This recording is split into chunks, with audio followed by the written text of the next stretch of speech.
Every year without fail, as Muslims around the world prepare to embrace the spiritual journey of Ramadan, a month of fasting, reflection, and devotion, there's always a handful of people who feel the need to chime in with their unsolicited opinions. It's like clockwork. Well, it's that time of year again. And as you can see, I'm fasting, Islam style. Let's be clear. Ramadan is so much more than abstaining from food and drink. It's a month where Muslims sacrifice sleep to stand in prayer during the night, give generously to those in need, and seek knowledge and self-improvement. It's a time of heightened spirituality, community, and connection with Allah. Yet, every single year, as over 1 billion Muslims worldwide immerse themselves in this sacred practice, there's always someone ready to reduce it to a cheap punchline. And let's talk about the most overused, brain-dead take of all. Ramadan is just about overeating at iftar. Seriously? Is that the best they've got? Why do these non-Muslims care so much about what we eat or when we eat? It's bizarre. Our meals, our fast, our worship, it's none of their business. Yet they act like they've uncovered some groundbreaking revelation.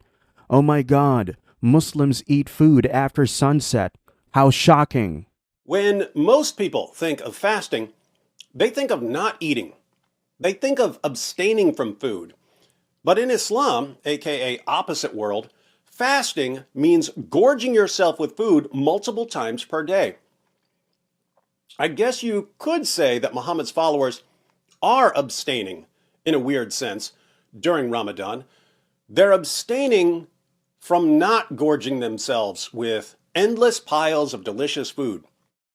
How far away can one be from the truth?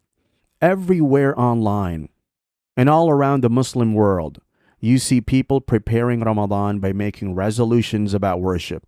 People want to get closer to God during this blessed month. Everybody is excited about Ramadan because of worship. And this does not sit well with a civilization that put faith on the back burner after centuries of modifying their religion to suit their desires. The idea that the Muslims they despise so much are engaging in a month of worship makes them enraged. And their only cope is to compare Ramadan to a Thanksgiving dinner. For comparison, the closest thing non-Muslims have to Ramadan in the US is Thanksgiving dinner. That's our big meal of the year.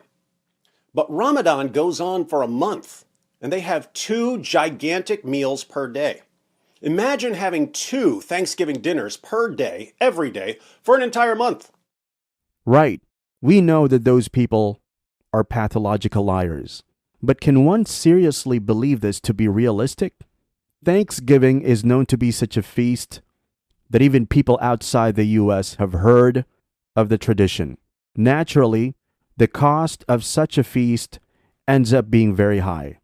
Your Thanksgiving dinner will cost you less this year. According to a Farm Bureau survey, the average cost of a dinner for 10, that's turkey and all the trimmings, is $49.12. That's the lowest it's been in 5 years. $49 for one meal. Are people really spending that much for iftar?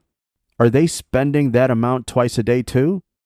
Almost $100 per day. That's $3,000 for the whole month. The majority of Muslims in the world do not even make that kind of money every month. Not to mention that people spend days prepping for Thanksgiving. So how are Muslims supposed to have that kind of time when they are deeply focused on prayer day and night, reading Quran and memorization, and more? More than that, the rehashed lie that Muslims overeat during Ramadan goes directly against the reality. The majority of Muslims go stand in prayer for part of the night almost right after iftar. One only has the time to break his fast and enjoy a meal with his family to make sure he has time to get ready and find a spot in the crowded mosques filled with believers. The mosques are in fact so full that some believers need to pray outside or in the mosque's parking lot. Clearly, people are far more concerned with worship than engorging during Ramadan. This isn't even mentioning the fact that most people would feel awful standing in prayer for 2 hours or more and prostrating with a full belly. And while enjoying delicious food is part of the sweetness of fasting, as the one who fasts rejoices twice, when he breaks his fast and when he meets his Lord. Every Muslim knows that the best part of iftar is not what is on the table, but who you share it with. Indeed, sitting with your family after fasting all day with them is sweeter than any dessert.